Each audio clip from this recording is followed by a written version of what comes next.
maybe you could share some of your memories of what World War II was like, and we've also got some questions that the children would like to ask you as well. Good afternoon, children. I hope we are friends from now on. I'm happy to meet you all. My name is Sam Martinez, but my real name is Simon Martinez. I came to this country from Belize now, formerly British Honduras at the time, but now it's Little Belize. I came here in 1942 for war service as forestry worker known as the lumberjack.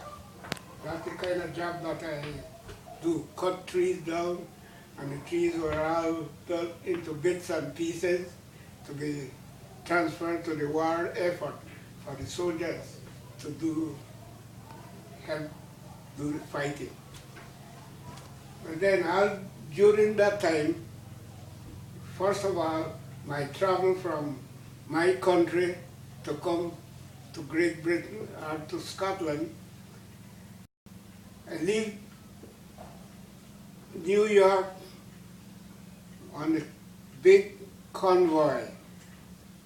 There's about 100 ships across the Atlantic Ocean. Of course, you haven't got a map here that I can point that out to you. And it took 14 days and nights traveling because there were submarines in the ocean and the ships had to shift to disguise itself and disguise the route so that should in case you could be bombed, torpedoed and get killed. But by the way, after 14 days we were landing in Glasgow on the Clyde and would separate. Then 800 men from Belize were separated in Scotland to different camps. And my camp was up in the northwest coast on a little place named Little Lochbroom, 3 miles from Ullapool in the northwest coast. Eventually, you will find that out as you grow up. You may find all that area. It's very far north, isn't it? Very far north. Yeah.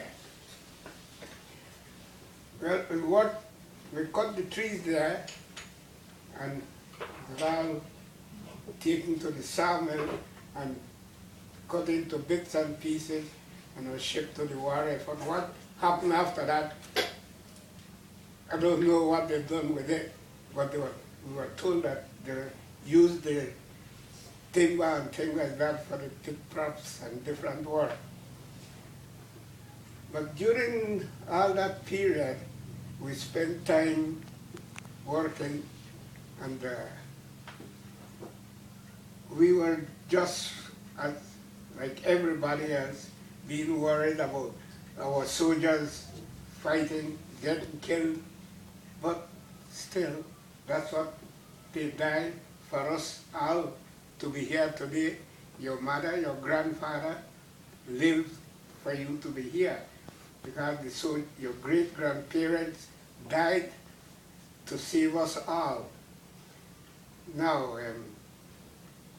during all that period, the Germans were bombing the country. I don't think they bombed Scotland very much. Like Edinburgh and Glasgow got bombed. They weren't really hard bombed like what happened down south, in England and so. But we were still frightened, feared what might happen. And it was all blackout during all that period. During the war, you couldn't walk the street at night because you go out, but you can't. Little children couldn't play on the street because at night it was all dark. There was no light because they had to block out the cities so that get bombed out. That was one case by itself. Now during all that period, your parents had to get the Russian book to feed you. You couldn't just go and get food as you like. You were given 1 egg a week, quarter pound of butter, half pound of sugar. That was your ration for the week. And you had to, your parents had to take their time and share out as much as they can so that you all can, even your clothes were rationed. You got to wear your clothes. Maybe in those days, your mom had to knit to keep whatever there is to be got. So that was all during all that life. But we still had to live and keep cheer up, because what use? We had to wait until the Germans were conquered by our grandparents, our uncles and granduncles, because they were dying. Some were dying, some were survived to save us again. So all that happens all through the years of the war.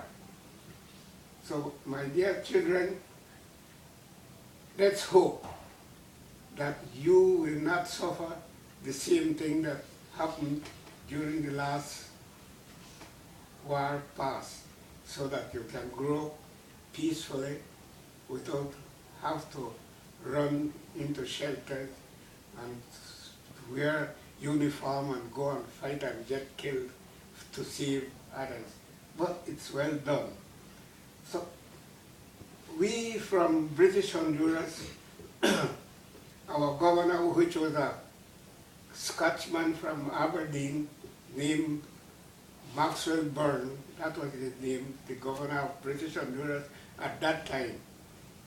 He mobilized the men from British Honduras, which is now believed to come to Scotland to do the war effort as forestry workers. And some of our men, of course, died, and after the war, some of them went away home. And I happen to be one that stayed behind. And I'm still here today, and I'm very proud to be asked to come and say something to you. I wish I could explain much more, but you know, things been so far gone that I can just give you what I can remember that happens.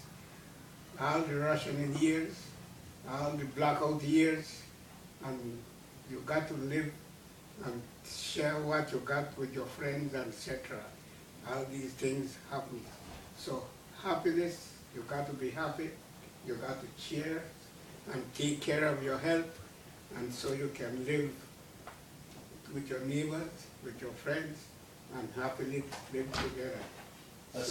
That's great. Sam, we've got some questions that the children have put together. Could we maybe ask you some questions? Would that be okay?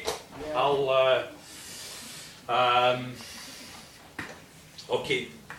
We in this class, we like talking about food. That's probably my fault, because I'm a very good eater. But Amy Fraser, who's sitting up in the corner, she wanted to know what kind of foods did you eat while food was being rationed? You get dry egg. That's what you call powdered egg.